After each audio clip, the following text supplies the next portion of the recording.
Who am I when no one needs me anymore? What has living alone taught me? Have you ever noticed that one of the most difficult questions in old age has nothing to do with money, health, or even becoming a parent? It is a much quieter question. It usually arises when the house becomes quiet, when the phone hasn't rung for a while, when there are no upcoming appointments, and no one is asking you to solve their problems. Then this question whispers very softly, "Who am I when no one needs me today?" I never thought I would spend so much time thinking about this question. For most of my life, I hardly had time for it. Around every corner, the next responsibility was already waiting. A bill had to be paid. A family member needed support. Another task seemed too important to postpone. When I look back today as an old man, I realize that I had measured my own worth for decades by how useful I was to other people. Then one day my life became much quieter, and I had to learn a lesson that no one had taught me before. When I started living alone, I initially thought that the practical things would be the biggest challenge. I believed it would be hard for me to cook for just one person, keep the house in order, remember appointments, or solve small household problems myself. Of course, I had to get used to all of that, but it was never the hardest part. The hardest part was entering a quiet house every evening and knowing that no other voice was waiting for me there. A quiet home has a special way of making you familiar with yourself. At first, I tried to escape that feeling. I let the radio play. Sometimes I turned on the television, even though it didn't care what was shown there. I wasn't looking for entertainment, I was looking for company. Every little sound seemed better to me than complete silence. But over the months, something unexpected happened. I no longer reached for the remote control every time it got quiet. I sat in the morning with my coffee and listened to the birds outside the window that I had hardly noticed for years. I heard the wind rustling through the trees. I could even hear my own breath. At first it felt strange and almost uncomfortable, as silence has the power to bring old memories to the surface. It reminds us of conversations we wish had lasted longer. It reminds us of people whose laughter once filled the rooms of our house. But if you stay in that silence instead of running away from it, something begins to change. Slowly, it no longer feels empty. 1. She is beginning to become peaceful. I believe that far too few people talk about it. We spend most of our lives surrounded by noise. Even after entering retirement, we often try to constantly distract ourselves because it feels unfamiliar to be alone with our own thoughts. However, I have found that some of the deepest healing processes occur when nothing competes for our attention. A quiet afternoon can become a faithful friend if we allow it. Instead of fearing the empty hours, I began to welcome them. I sat down without music, without television, and without haste on my porch and simply watched the day unfold. In the ordinary moments of life, there is much wisdom hidden, yet one only recognizes it when one stops rushing past them. Living alone also forced me to pay attention to a person whom I had neglected myself for many years. When I say that out loud, it may sound selfish, but I don't believe it is. There is a difference between selfishness and self-respect. For decades, I was busy taking care of everyone else. If someone needed help, I was there. If someone had a problem, I tried to solve it. I believed that a good husband, father, friend, and neighbor should act the same way. There is honor in living this way. I will never regret having loved and supported the people who were important to me. But somewhere along this path, I forgot to ask myself a simple question. How are you doing, actually? This question sounds so ordinary, and yet I almost never asked it. Today, I ask myself that every morning. Not because I expect a perfect answer, but because I have learned that my own well-being also deserves attention, care. I take the time to enjoy the process of cooking and savoring my food. I've learned to appreciate the flavors and the nourishment that meals provide. Eating has become a moment of mindfulness rather than a rushed obligation. This shift in perspective has not only made my meals more enjoyable, but has also contributed to a greater sense of well-being in my daily life. Patience, nothing special. A bowl of soup, fresh vegetables, a piece of fish, and maybe some fruit for dessert. The food itself is not the most important thing. What matters is the message I convey to myself through it. I am worth taking good care of myself. No one needs to remind me of that today. No one needs to tell me that I should eat healthily or slow down. This responsibility is now mine, and strangely enough, I have learned to appreciate it. I also began to pay more attention to the small habits that shape an ordinary day. Young people often believe that a life changes through big and dramatic decisions. But an old man knows better. Most lives are built through one ordinary morning after another, waking up without haste, opening the curtains, making the bed, watering some plants, reading a chapter in a good book, calling an old friend, or to take a short walk before breakfast. None of these actions seems particularly significant on its own, yet together they create stability. They remind us that life still has a rhythm, even after retirement, after a loss, or after the children have grown up and started their own lives. One realization surprised me more than any other.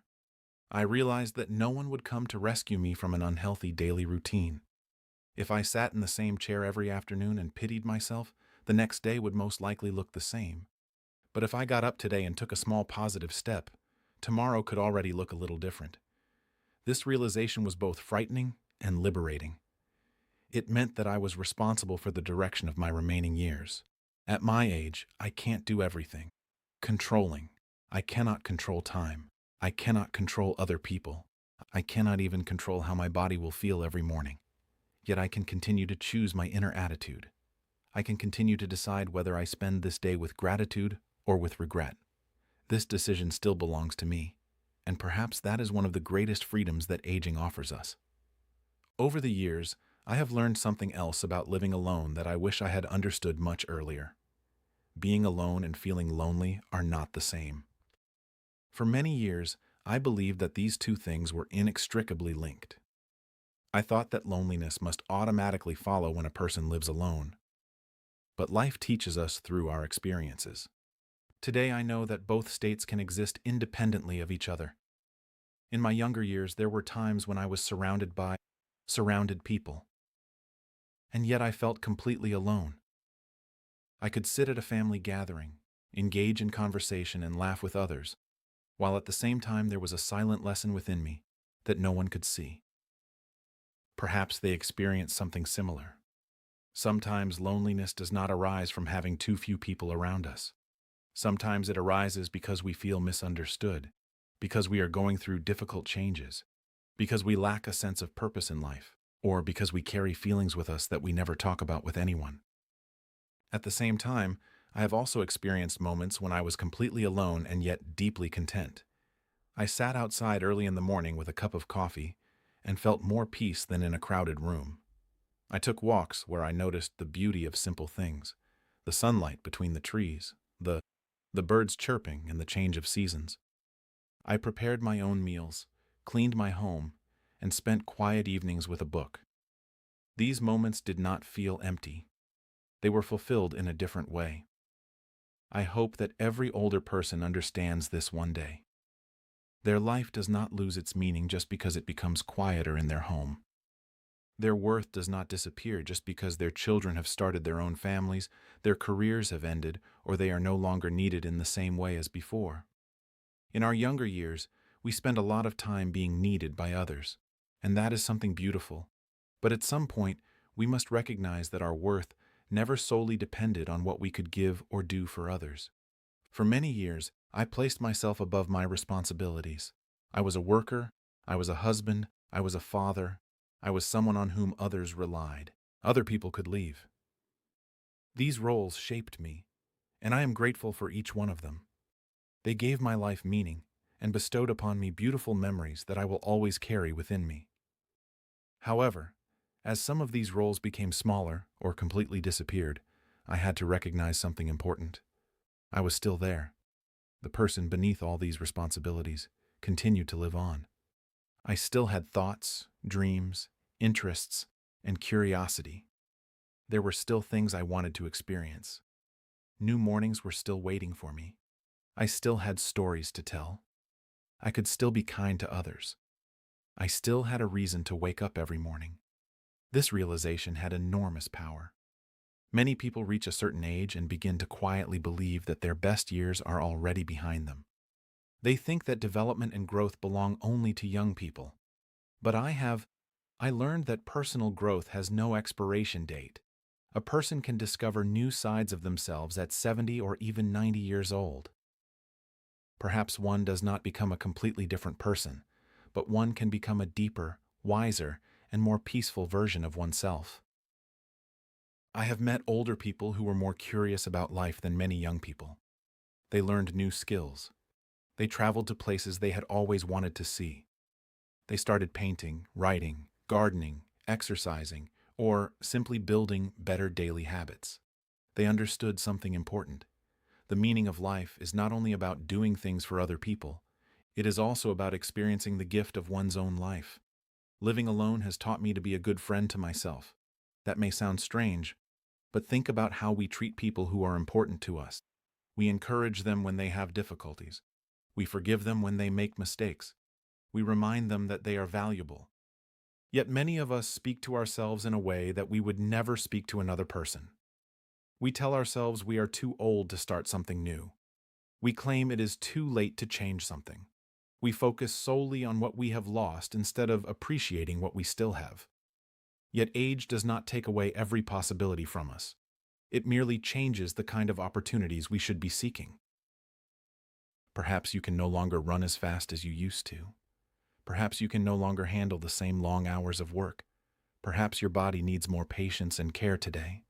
But you can still love. You can still learn. You can still laugh. You can still make another person's day a little brighter. Experiences gesammelt habe, weiß ich, dass sie tatsächlich von großer Bedeutung sind. Es sind die kleinen Dinge im Leben, die oft die größte Freude bringen. Having lived for decades, I can tell you that it is often exactly these small things that we remember the longest. I would like to share one more thing with you. Do not be afraid to create a life that fits the person you are today. Some older people continue to live according to expectations that belong to their younger selves. They believe they must continue to do certain things simply because they have always done so. However, every stage of life has different needs. Perhaps they need more rest today. Maybe they require more time for themselves. Perhaps they wish for fewer obligations and more peace. This is not a sign that they are becoming selfish. It is a sign that they are beginning to be honest with themselves. There is great wisdom in recognizing what deserves our energy and what does not. When we are young, we often think about other people, to impress. We want to be accepted and worry about what others think of us. But the older we get, the more we realize that inner peace is more valuable than the approval of others. You don't have to attend every event. You don't have to explain every decision you make. You don't have to carry the problems of every other person on your shoulders. Your remaining years are precious. Spend them with people who bring warmth to your life. Dedicate your time to things that give meaning to your days. Living alone was not a journey where I lost everything. It was a journey where I discovered what I still have. It showed me that even a quieter life can be rich. A slower life can still be meaningful, and a simple life can still be beautiful. If you take away only one message from my story, then let it be appreciate. Never believe that your worth depends solely on how much other people need you. You were already valuable before you became a mother or father. You were valuable before you built a career. You were valuable before anyone depended on you, and you are still valuable today. The world around you may change. Your life circumstances may change. The people in your life may change. But the person looking back at you in the mirror still deserves care, respect, and kindness. So, if you find yourself in a quieter phase of your life, don't just ask yourself, what have I lost? Also ask yourself, what can I finally discover now? Perhaps there are sides of you that have patiently waited all these years to finally receive your attention. Thank you for spending this time with me today. I truly appreciate it. I appreciate that you listened to me and shared these moments with me. If something I said touched your heart or reminded you of your own life path, I would be very happy to hear your thoughts. Every life tells a story, and your experiences are also meaningful. Take good care of yourself Be patient with yourself. Continue to find small reasons to smile and never forget that each new day is still a gift. Thank you for watching, my friend. I hope we can spend some time together again in the next video. Until then, I wish you safety, inner peace, and the courage to continue evolving in your own beautiful way.